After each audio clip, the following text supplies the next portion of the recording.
So in order to set up your new file, you are going to create new, and then it is going to be, you're going to call it Circlefish.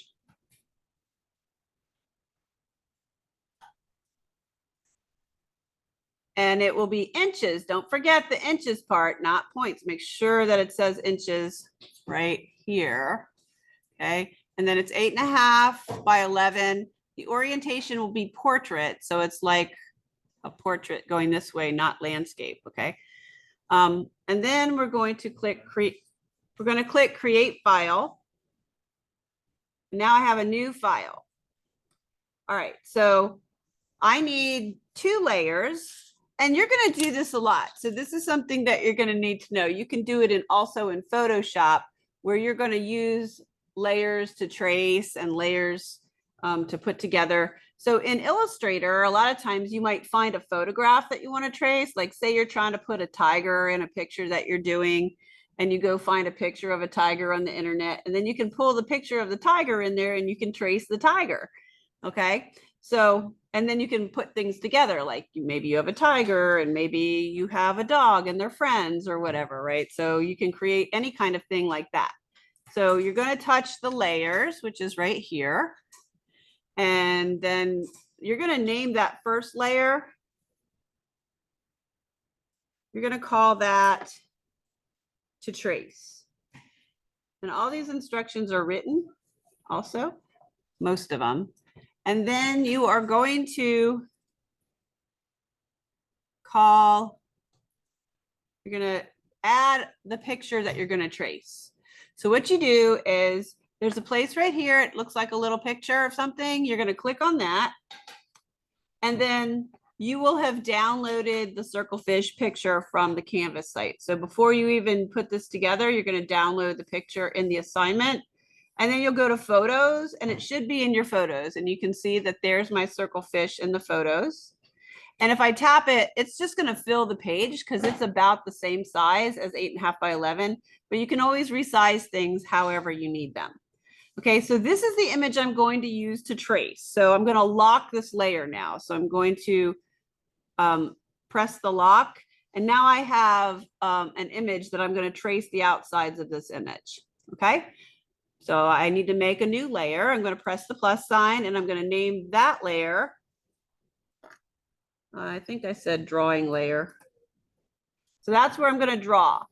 Okay, everybody should be quiet and just watching right now. I'm making a video for everyone. So I just said that in the video. All right, so now I'm going to, the first thing is I'm going to trace, you should make sure that the bottom thing is locked. Okay, you're not following along. I'm just making the video. You can follow along later. Okay, now I'm going to zoom in. So I press my fingers against the circle and I spread them out to get it kind of big on my screen, on my iPad.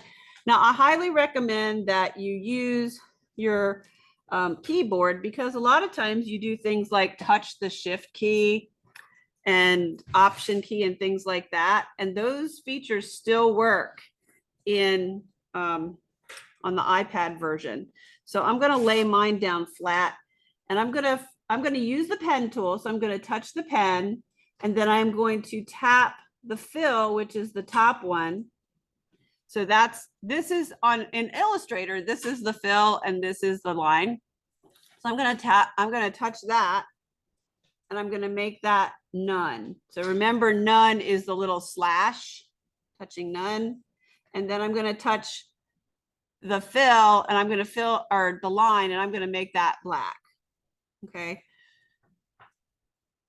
All right. So now my pen should be black, the line should be black, and the fill should be none. Because when you have it filled with a color, it'll draw the color and it'll start covering things up. And you'll see that and you'll be like, why is this disappearing? That's why. So if you're wondering why things are disappearing, that's why.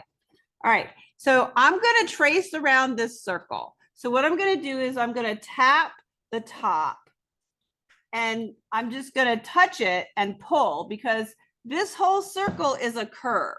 Okay, so we try to imagine that this top part of the circle is one curve. The right side of the circle is another curve. The bottom of the circle is another curve, and the left side is another curve. So we're going to make 1, 2, 3, 4 curves, which means I'm only going to put 4 anchor points on there. All right, so I'm going to tap the top and pull, and always draw clockwise and pull the handles out to the right. Okay, so I'm going to tap the top and I'm going to pull. Now you see the little seesaw? To keep it straight, I press the shift key after I pulled that out. And I'm going to pull these out to about this far. How do I know that? Just from experience. But I'm going to just tell you to make the circle, I'm going to pull them about this far out. And then I'm going to let go of I'm going to pull my pen away, my Apple Pencil, away from my iPad, but my finger is still on the shift key. You never let go of the shift key until after you pull the pencil away. And when you're drawing on the Mac, it's when you let go of the mouse. So it's the same thing, letting go of the mouse or pulling your pencil off of the iPad. Now I let go of shift. Okay, so now I'm going to go down to the second curve. And so right now you can see that the curve is invisible. It doesn't show up until you go to the next one. And then it only shows you the left side or the back end of the curve. So I'm going to go here. So I'm going to tap the middle, the very middle of the side, and I'm going to start pulling. And now you can see the curve. And see when I move my handles, right? So the anchor point is where I touch, and these little lines coming out with the circles, those are the handles. If I move them, it's like a seesaw. So I can control my curve, and I'm paying attention to the back end. But I want to keep it straight at a straight up and down angle. So I'm going to touch the shift key, and now it kind of locks it. And then I just pull it out until it fits to that top part of the circle. Then I let go of my pen. I pull my pen off my iPad. Then I let go of the shift key. If you do it before, then it doesn't know to keep it straight and it'll jump to being crooked. Okay. Now I'm going down to the bottom. I'm going to tap and pull. Now I'm pulling to the left. I'm not pulling to the right because why? I'm going clockwise. Okay. So I'm not pulling to the right anymore. I'm pulling clockwise, and I'm going to press the shift key until it fits to the circle.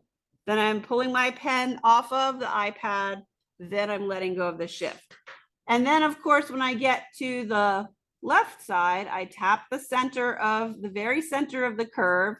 After I do that, it's still on the screen, and I touch shift and I pull it till I get it to fit. Okay, so it's keeping it straight. I let go of my Apple Pencil, pull it off the screen. Then I let go of shift. Now, when I get to the top, I'm going back and pulling towards the right again because I'm still going clockwise around the circle. I am going to touch the same point that I started at. And then you can't just touch it. You have to pull it out, and you have to press the shift key to keep it straight. So I'm going to pull it till it gets in the right spot, holding the shift key, pull my pencil off the screen. Then I let go of the shift key and I'm done. So I can tap my selection tool and then tap anywhere off of the selection tool. And I've done my circle. All right. That is very challenging, but it's good practice. The next thing is, before I finish with that, I'm going to go back and I'm going to touch the direct selection tool, because if you mess up, you can always fix it. So let's say that I accidentally put my line over here. It's not lined up. All I do is use this direct selection tool right here, and then I can move my points. I can also change this if I need to. Okay. But I can touch that point and I can move it. I can also move it in little increments. So if it's like out here, if I touch the arrow keys on my keypad, I can move it up or down to get it in the spot that I want. Okay. All right, so let's look at the fish. So now we have something different. And you can't think exactly the same way as the circle because it's not a circle. So there are multiple points on here, and some are corner points and some are curves. So you have to think about, you have to anticipate where you're going to put the anchor points. So I like to start on this fish. I like to start right here in this place. This is a corner because it comes to a sharp point. This whole thing right here is a curve. So remember, when we make a curve, we do it from the center. So I click once, then I go to the center and I click and drag because this is a curve. And then I draw it clockwise around the fish. So I have to pay attention. Is it a curve or is it a corner point? This is a corner point, this is a corner point, and this is a corner point. So after I pull my curve for the whole top part of the fish, I go click, click, click. And then I'm going clockwise, so I'm going this way now. And the center of this whole big curve right here is right here. So I click and drag. And then I go click, and then this is a curve. So there's 1 point, click, click, click, and then this. So here's how it looks. Starting in the fin and where the fin and the body meet, I'm gonna use my pen tool. I'm just gonna tap, tap, let go. That's a corner point because I just tapped and let go. But I'm going to the center of the fish, top of the body, and I'm pulling. So I touched it and pulled. Now here's a little secret about, see this little teeter-totter? The secret to getting it to a good curve that fits it is look at the angles, right? If I pull this out until it fits the back half that I can see, and I put the angles evenly, do you see how the angles are evenly from here to here and here to there? If you do that, when you touch the next point, I just tap because it's a corner point. It should fit pretty well. I didn't quite have them evenly, so I can always go back and I can touch it and I can move it a little bit if I need to. So I can adjust as I go.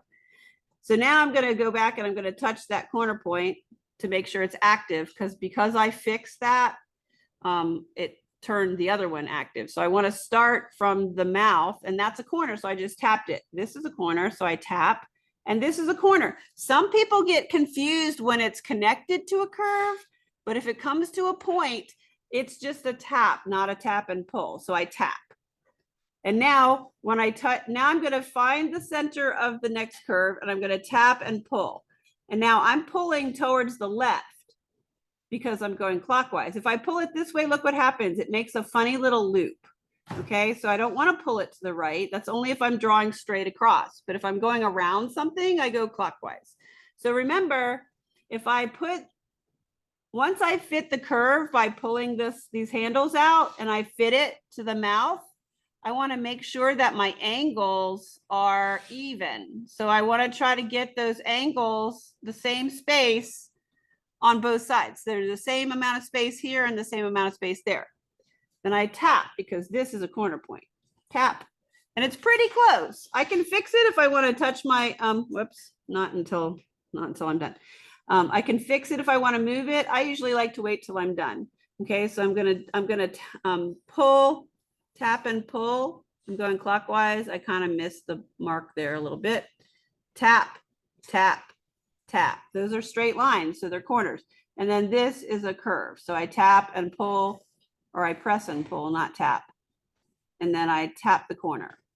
All right, I need to fix it. So to fix it, I go to the direct selection, which is the second tool down. And now I can tap on the points that need fixing. So I'm going to tap this curve and I'm going to hit my arrow keys because I made just that point active.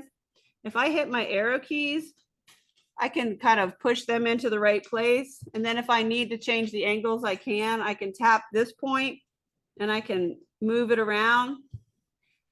This one, maybe I would like to push it up just a bit. Okay, and now it's perfect. I tap the direct selection, deselect by tapping off, and there we have it. That's the whole thing. Okay, so you can watch this video. I recommend you putting it on slow. You can put on the subtitles and change the language if you need to, or watch it in English. But if you put it slow, you can stop and start and follow along. I want you to keep doing it until you get it just right. Now, there's another thing that we do at the end, and we make a fin on the fish. There's no fin on there. I want you to just decorate it by adding a fin. So how do we add extra points? We tap the pen tool and then we tap, oh, sorry. You got to select it. So first select the fish. Select the fish with the selection tool, and then tap the pen tool, and now it's selected because you can see all the little anchors. I'm going to add a fin. So when I'm adding a fin, I need to have 2 points on either end. So I'm going to have a point there and a point there, and I already have one right here, and then I'm going to add another one right there. And now I can just use the direct selection tool and I can move those things. So I can move these two up and I can fool around with it. I can change it. I can bring the dots in. I can make it higher. I can, no, don't do that. I can change this to a corner point, or just, if I press this dot and I touch this, it'll break it, and I can pull just this one in and leave the other one so it doesn't change the curve. And that is how you add the fin, okay? So after you're done with the fish, make yourself a little challenge. You can add a fin, you can draw an eyeball if you want to, but I want to see the fin, the fish drawn perfectly first. And that is the end.